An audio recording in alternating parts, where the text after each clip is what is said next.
y'all! Welcome back to my channel and to another video. In today's video, I want to talk about the 3 things that you need on your property before you can live on it, before you can move an RV or start to build your house, before you can actually live on the property. I'm going to explain our steps. We're going to talk about those 3 things in detail: the price, the time, all of the details, and our journey from getting to point A to point B of being on our property. The 3 things that you need before you can live on your property, these might be simple and you might know this already, but you're going to need water, you're going to need a well most likely, you're going to need septic, that's self-explanatory, and you're going to need electricity.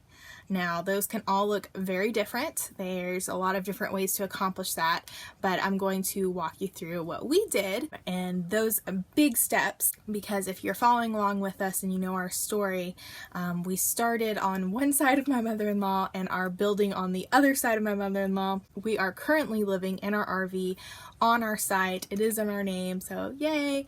Yay for progress. So we were able to move the RV in 2020. We actually live on site now, and where we're building is right outside the RV. We needed to have that electricity, the septic, and the well to be able to move the RV over. So let's talk about those steps. We're gonna go from the easiest to the most challenging for us. Everybody's experience will be different, but this is just our experience. So the easiest thing for us is the well. So we are tying into an existing well. We right now are tied into my mother-in-law's well. She's right next door, and we just run hoses. That's how we get our water.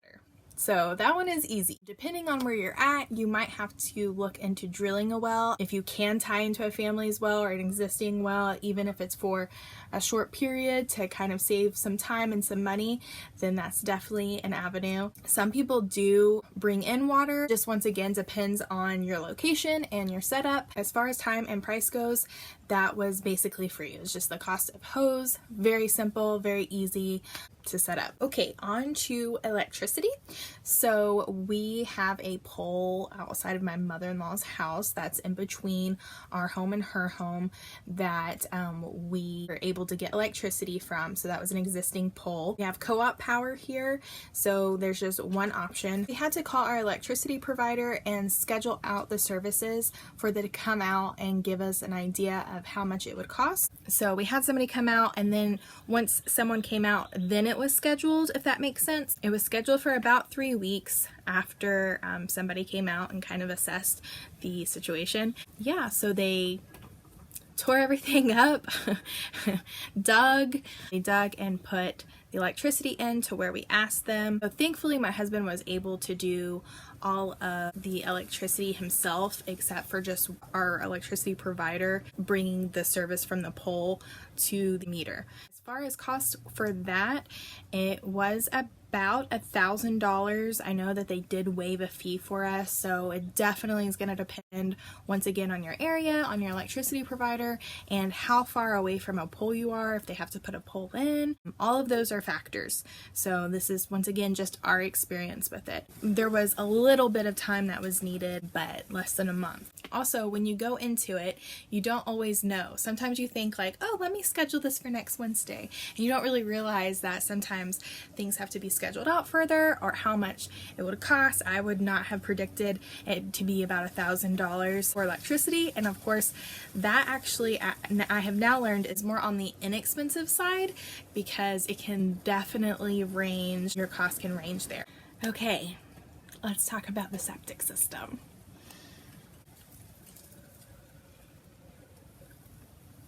We were looking into putting a septic system, and we weren't exactly sure of the cost. I called around to kind of get a ballpark. I know that we were looking for a traditional septic system, which includes a leach field. We thought that would be the less expensive route and the route that we wanted to go. Made several calls. I made probably about 5 or 6 different phone calls and talked to the companies I could get a hold of. I could not get people to call me back. The people that I did talk to were not very respectful. And some of the prices I got were outrageous, like upwards of $10,000. I talked to one person they picked up right away. They were very respectful with my time and with my questions. They were able to set something up with us pretty quickly. I got a lot of details from him. He came out and looked at our property, and it seemed to be a good fit, and he seemed to know what he was doing. He said, like, with our county, no problem, we can definitely do a leach field. Definitely can do a conventional system with where we're at. He's done this before in this area. We definitely felt good going with him. We did put a deposit down of half down, which was $3,000. We were told it would be $6,000. So that definitely seemed more reasonable than $10,000 for a conventional system. So we signed some paperwork, put down a deposit. We were feeling good about the whole process. Something I learned in this process is that they have to have an engineer come out and do soil testing, and they have to make sure to have a conventional system, you have to have a certain type of soil. The person that came out said he had been doing this for over 20 years, and this area definitely could not have a conventional system, which we thought was really interesting because everyone around us has conventional systems. He was very, very sure that we could not have one. Before, he didn't even look at our soil. He just knew. He could pull up these maps of the soil. So we went ahead with the soil test, and he wasn't very happy that he had to bring his equipment out and do an actual soil test, but he did say that it was just clay and we couldn't do a conventional system. So we were very disheartened and worried about that, worried about cost. We were very upset with what the original person that we thought was the owner of the septic company at the time. We kind of lost a little bit of trust in him and in his knowledge. That's when we started realizing, like, maybe he's just trying to tell us what we want to hear. So if you don't do a conventional system with a leach field, then you are doing an aerobic. So I keep saying conventional, but it's anaerobic system. But they told us we had to have an aerobic system for our soil. So we decided to move forward with this company with doing an aerobic system, and they told us all the benefits of having an aerobic system. It was going to be an additional $2,000, which was still under what other companies had quoted us. So we decided to move forward. And then COVID hit.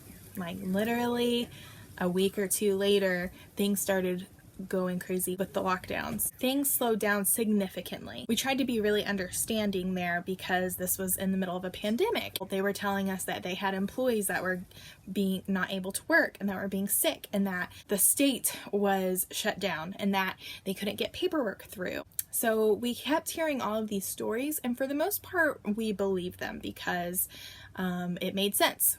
It made sense. We're in the middle of a pandemic. Months went by, and we started feeling uneasy and like something was not right. More months went by and more months went by.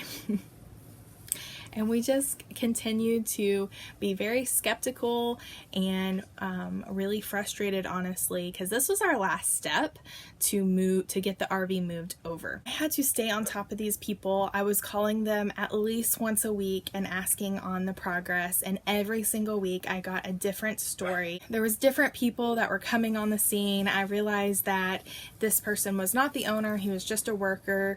There's other reviews popping up. It just felt really wrong. We actually started getting really worried about the deposit that we had put down, it felt like we were never going to have our septic system in place. We were told about the state closing down, but yet I called other companies and they said no, that they didn't have any issues with the state closing down. I finally figured out the owner, he had reached out and apologized to me. It wasn't until that point where things actually started moving forward.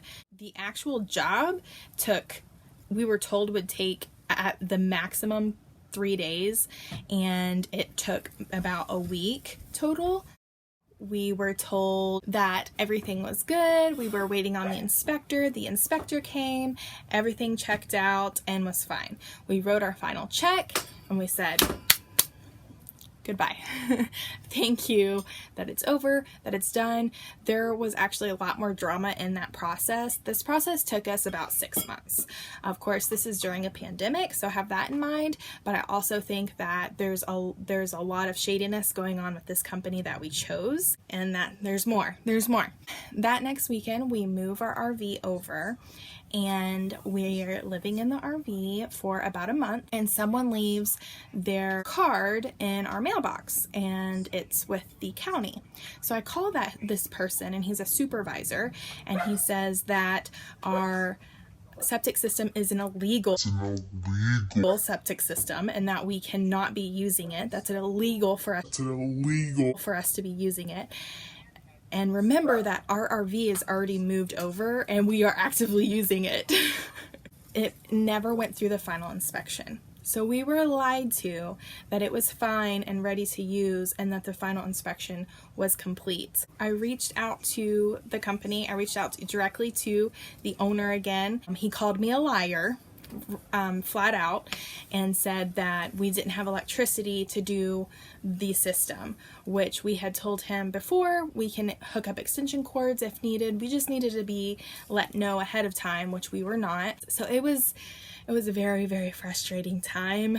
They did come out and were able to get the final inspection. They actually just showed up when no one was home. Anyway,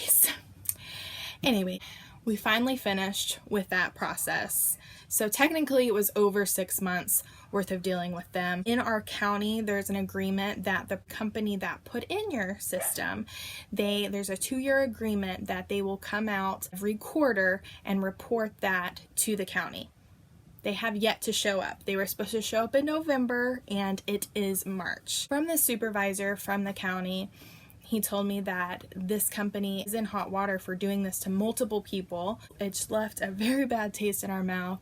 Anytime anybody is ever talking about Septic Company, I'll always make sure to be like, let me tell you who not to use, just because our experience, I really hope that our experience is more unique and it's not something that happens a lot in this business. It's really taught us a lot about being very careful who you hire. If we were to do it over again, I would have asked for recommendations of people that I know and not just recommendations from the internet. And then also I would have looked into the Better Business Bureau and see what their rating was on there. In hindsight, would have asked more information about the company, about who the owner was, and how to get in contact with the owner if I had any issues. I tell you all of this not to scare you, but to empower you to make better choices from our mistakes, and to let you know that sometimes your timeline does not go to plan and your budget does not go to plan. And I think that's just part of the process. And once again, that's going to look different for everyone.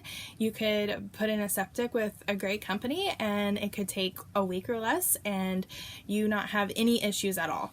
This was just our experience. For the septic, it was over 6 months worth of process for us, and the price was $8,000. So that was our journey. I keep saying 3 things. So those are the 3 biggest things that you need on your property. Another one would be a road to access your property. So we actually had to put in a road and a temporary fence around our property. We hauled in all of the gravel with a trailer and shoveled all of it ourselves. Literally tons and tons and tons of gravel. We can get 2 tons of gravel on our trailer, and I will spend a weekend spreading it and patching where there are patches and places that are uneven. We did rent a dump trailer at one point to just really make things go a lot faster. Our driveway is quite long, so it did take some time to do. I would say it probably took us a good month just to haul all the gravel. The gravel company is only open on Saturdays until 1 o'clock. So my husband would try to get as much gravel as he could. We rented that dump trailer, and we rented that from Home Depot. That really expedited the process, but hand shoveling the gravel does take quite a long time.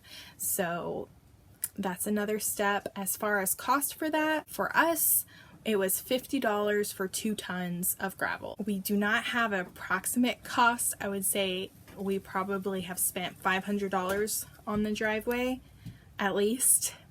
We also decided to use garden edging to try to keep our gravel more streamlined, and in hopes of it not mixing with the grass, to make it easier to mow and just look nicer and cleaner. We went with a plastic product, which I definitely regret. I wish we would have went with a metal product. It would be more expensive to go with the metal product, but long term it makes more sense. The edging took quite a long time. It still is not perfect. I've ripped it up twice now and redone the road. We've expanded it and moved it, and with heat it moves itself and it has ripples even though we've pulled it taut. Yeah, it was a lot of work, a lot of manual labor. As far as our fencing, we have cattle panels right now around, and then we have 2 gates. First gate was actually given to us by one of my husband's coworkers, and that is a drive-through gate. He installed that, and then the second is a walk-through gate, and I believe we got that and the locking mechanism through Tractor Supply, and I really like this gate. I've never seen one like it, and it keeps our 100-pound dog inside the fence. The exciting part of having these things done already is that they're going to be done for our house, which feels really good, and that money's already spent, so it's not something that we're going to have to put more time and money into. All in all, I would say that for the most part, it took about 8 months total to have from when we started to actually being able to move the RV and be able to live out here on our property. As far as price goes, I would say it was about $10,000 to be able to hook up the well, the electricity, and the septic, and with our driveway, just to be able to live on the property. I hope this video was informative for you and provided value in your journey to homesteading and living on your own property. I'd love to hear from you in the comments below on where you are at in your own journey. Take care, and I'll see you in the next video. That's not right either.